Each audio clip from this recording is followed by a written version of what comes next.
matrices. So in cryptography, we need to handle matrices. So here, arranging of elements in rows and columns to make it as a matrix. So here, if you see this matrix, here there are some rows like the first row, second row, and so on, L rows, and even columns vertically, first column, second column, and so on, M columns. So here, this is a matrix of size n L by M. So here L number of rows and M number of columns. So now here some kind of matrices we have given here.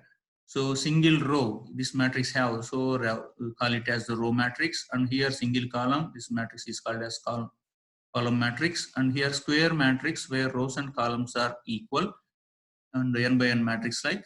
And here this is the additive inverse matrix or zero matrix. All the elements of this matrix are zero. And then here this is the identity matrix or unit matrix where main diagonal elements are 1 and elsewhere with zeros.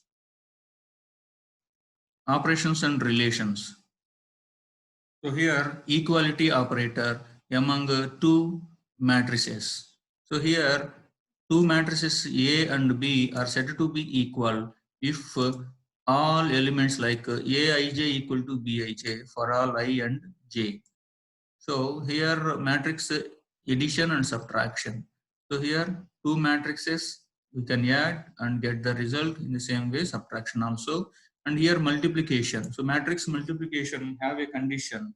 So here to be possible matrix multiplication, first matrix column and second matrix row should be equal. Then only it is possible to make matrix multiplication, and the result matrix will be first matrix row and second matrix column. So here 1 by 3 and 3 by 1 matrices, if you multiply, then you will get the result matrix of 1 by 1 size. And here see we have made some we have given some example of 2 by 3 matrix multiply with 3 by 4 matrix.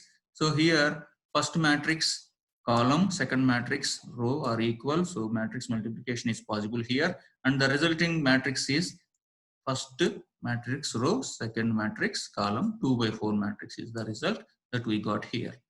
And here scalar multiplication. So here if you want to multiply with a scalar quantity, then you can multiply that with the scalar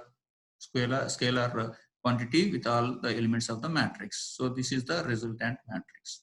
And here we can find the determinant of matrix in the process of finding the inverse of a matrix. So here this is the formula given to find the determinant of matrix. And here 2 by 2 matrix determinant is equal to A11 into A22 minus A12 into A21. And here if you come on to the inverse of the matrix, inverses concept, there are two types of inverses possible here, additive inverse and multiplicative inverse, two types of inverse defined here. And here additive inverse. So here if A plus B equal to 0, then we can say matrix A is additive inverse of matrix B. In the same way, reverse also. So here, then multiplicative inverse. So here, multiplicative inverse of a matrix is defined here. See, A into B equal to B into A equal to unit matrix. Then we can say matrix A is the multiplicative inverse of matrix B. In the same way, matrix B is multiplicative inverse of matrix A. So here, multiplicative inverse only defined for square matrices. And here, then determinant of that matrix should not be equal to 0. These two are the conditions to find the multiplicative inverse of a matrix. And then here, residue matrices. So here, residue matrices over n. For example, if you take Zn, the residue matrix over to Zn, then all the elements of the matrix should be below n, or all the elements should be with mod n. So here we have taken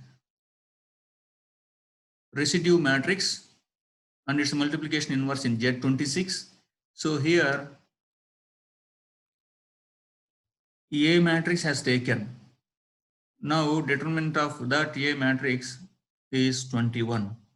So normally determinant of A may be a big value, but here we are considering the residues.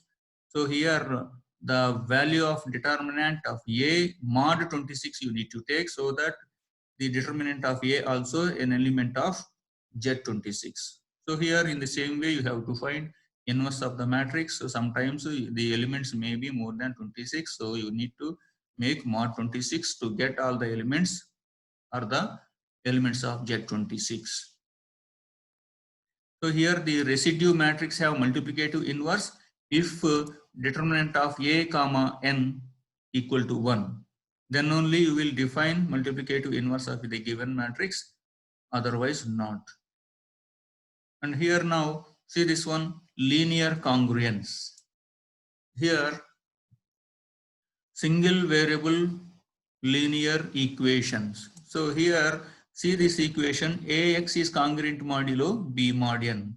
So this is a single variable linear equation. So here A value, B value and n value will be given, and you need to find x value. So in this process, x may not have any solution, or x may have limited number of solutions.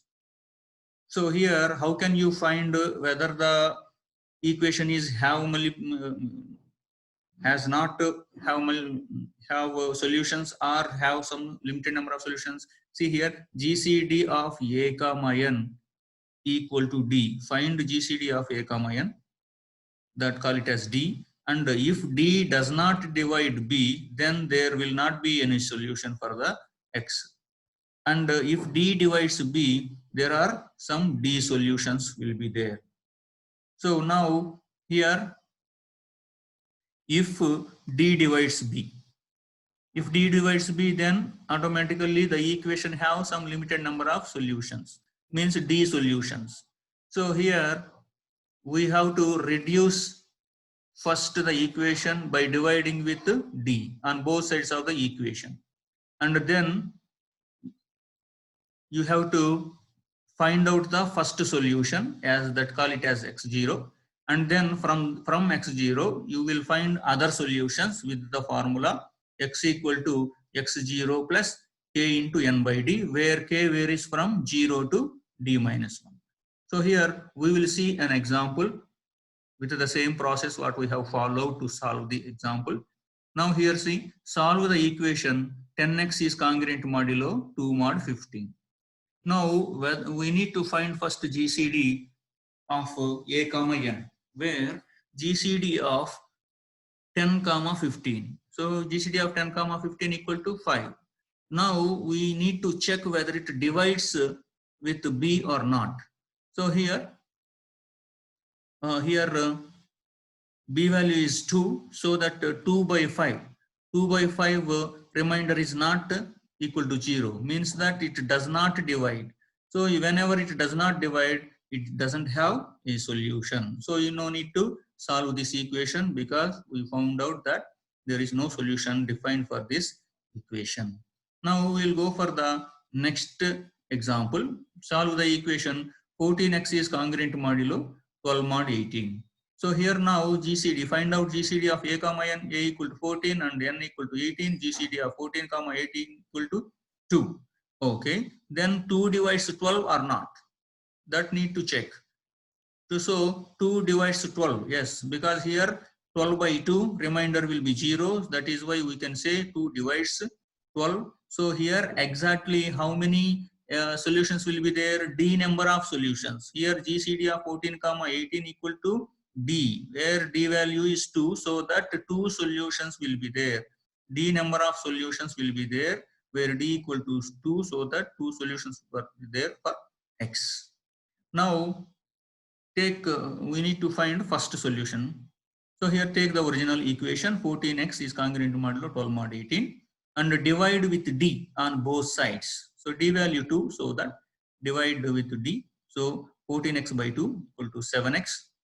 and 12 by 2 equal to 6 and 18 by 2 9. So here it has converted or reduced down to 7x is congruent to modulo 6 mod 19. And then when 7 send that side, then x equal to 6 into 7 inverse mod 9. Now we need to find 7 inverse in Z9. That is another problem here. So here we know how to find 7 inverse, because here inverse formula, multiplicative inverse formula is A into B mod n equal to 1, where n equal to 9, A equal to 7. So that we need to find B value. So here 7 fours are 28. 7 fours are 28 means 7 into 4 mod 9 equal to 1. So here 4 will be the multiplicative inverse of 7 in Z9. So that 6 into 4. So see here 6 into 4 mod 9 equal to 6. So this is the first solution for x in this problem. So here as d equal to 2, two solutions will be there. So first solution we found as the 6, and second solution will be found from this formula. X1 equal to x0 plus 1 into n by 2. So here n equal to 18, 18 by 2 equal to 9, 9 into 1, 9, 9 plus x0, x0 value 6, so that 6 plus 9 equal to 15 is the second solution. So here first solution is 6, second solution is 15. So you can cross check whether our found solutions are correct or not. So substitute x value here, 14 into x is congruent to modulo 12 mod 18, then this equation should satisfy. So the next concept is set of linear equations. So here how to solve a set of linear equations. So here see this these are the set of linear equations, and here a11 x1 plus a12 x2 and so on, a1n xn is congruent to modulo b1 in the second equation, and so on. This is the last equation. So like that there are set of linear equations are given to find the solution. So here we need to write them in matrices format. So here all the quotients of the variables write down here as a matrix format. And here all the variables write down it as a column matrix. And equal to all the results, congruent modulo results will be written as a column matrix. Now here we can find the solution if this quotient matrix have an inverse. So then only we can find the result. Otherwise, we cannot find the result. That's what here this point highlighted. If the matrix formed from the quotients of the variables is inversible, that quotient matrix should have inverse. Then here, this is the formula. So we need x1, x2, and so on, xn values. That is why here this quotient matrix will be sent to other side, so that the inverse of that matrix is needed now. So x1, x2, and so on, xn equal to inverse of quotient matrix into B matrix. So in this way, we can find all variable values. And here we have given some example based on this set of equations. So here first equation and second equation, third equation. So here is this is in Z20, Z16. Now here we have to write equation format like quotients and variables and B matrix. So here down I have given solution. Here these are the quotient matrix, and here x, y, z. X, y, z are the variables. So that is why here x, y, z are the variables, and the B matrix is congruent modulo also 3, 5, 4. So 3, 5, 4 given, and then x, y, z if you want to means inverse of this matrix you need to find. So here it will go that side. So that here x, y, z equal to inverse of the quotient matrix and the B matrix. So multiply these two, you will get x value, y value, z value. So this one x value and y value, z value that we have found. These you need to perform at your home. Thank you.